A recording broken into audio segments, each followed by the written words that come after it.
আমি আজকে আপনাদের বলে যাই, সারা জীবন ফ্রিতে রেশন পাবেন, ফ্রিতে স্বাস্থ্য পাবেন, ফ্রিতে পড়াশোনার সুযোগ পাবেন, ফ্রিতে নিজের মর্যাদা পাবেন, আত্মসম্মান নিয়ে বাংলা বাঁচবে। নমস্কার দিদি, আপনি 21শে জুলাইয়ের মঞ্চ থেকে বেশ কয়েকটি জিনিস ফ্রিতে দেওয়ার কথা ঘোষণা করেছেন। তার মধ্যে আপনি বলেছেন আপনি ফ্রিতে সেলফ রেসপেক্ট দেবেন। পৃথিবীর কোনো শাসক বা কোনো বিরোধী দল ফ্রিতে মানুষকে সেলফ রেসপেক্ট দিতে পারে না। এটা মানুষকে নিজের যোগ্যতা বলে অর্জন করে নিতে হয়।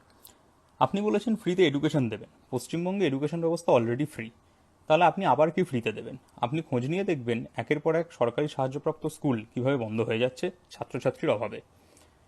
আপনি একটু খোঁজ নিয়ে দেখবেন এই সুযোগ নিয়ে প্রাইভেট স্কুলগুলো কীভাবে বিজনেস করে চলেছে। আজকে এই কোভিড এবং আমফান পরবর্তী সময়েও বিভিন্ন প্রাইভেট স্কুলের মালিকেরা ফেসবুকে এসে মেসেজ পোস্ট করেছে, ভিডিও পোস্ট করেছে যে তারা টিউশন ফিস কম নেবে না। আমি ইউনিভার্সিটি অফ অ্যালবার্টাতে বিএসসি এবং এমএসসির ক্লাস নিচ্ছি অনলাইনে। এখানে বিএসসি এমএসসির ছাত্রছাত্রীদের বোঝাতে গিয়ে টিচারদের মাথা খারাপ হয়ে যাচ্ছে অনলাইন কোর্সে।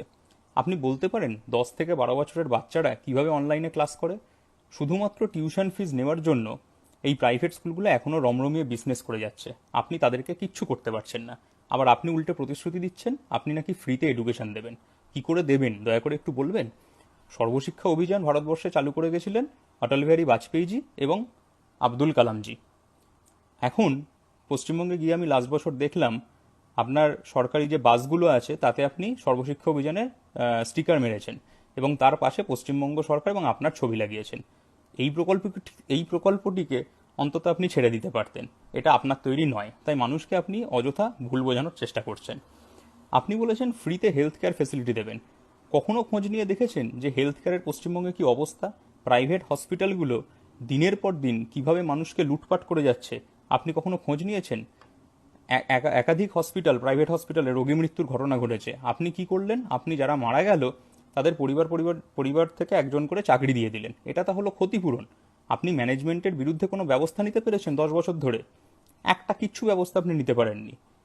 উল্টে এই প্রাইভেট নার্সিংহোম রমরমিয়ে বিজনেস করে যাচ্ছে। আপনি বলুন তো, আপনি কেন ভারতবর্ষের আয়ুষ্মান ভারত আমাদের রাজ্যে চালু করলেন না? আয়ুষ্মান ভারত চালু হলে আমরা তো একটুখানি বেশি টাকা পেতাম কেন্দ্রীয় সরকারের থেকে। সেই টাকা পাওয়া থেকে আপনি কেন আমাদের বঞ্চিত করলেন? আপনি স্বাস্থ্যসাথী প্রকল্প চালু করেছেন। আপনার যদি ইচ্ছে হয় মানুষকে আরও বেশি সাহায্য করার পশ্চিমবঙ্গের, তাহলে আপনি আয়ুষ্মান ভারতও চালু করুন। আমরা আয়ুষ্মান ভারতের টাকাও চাই, আবার আপনার স্বাস্থ্যসাথীর টাকাও চাই। আর আপনার যদি মনে হয় আপনার বাজেটে ঘাটতি আছে, তাহলে আপনি আয়ুষ্মান ভারত চালু করে স্বাস্থ্যসাথীর টাকাটা তো অন্য কোনো প্রকল্পে খরচ করতে পারতেন। তাহলে তো আপনার আরও লাভ হতো।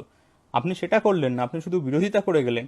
আর আজকে ভোটের 1 বছর আগে এসে আপনি আমাদের বলছেন আপনি নাকি ফ্রিতে স্বাস্থ্য পরিষেবা দেবেন। সত্যিই খুব হাসি পাচ্ছে। আর লাস্ট আপনি বলেছেন ফ্রিতে রেশন দেবেন।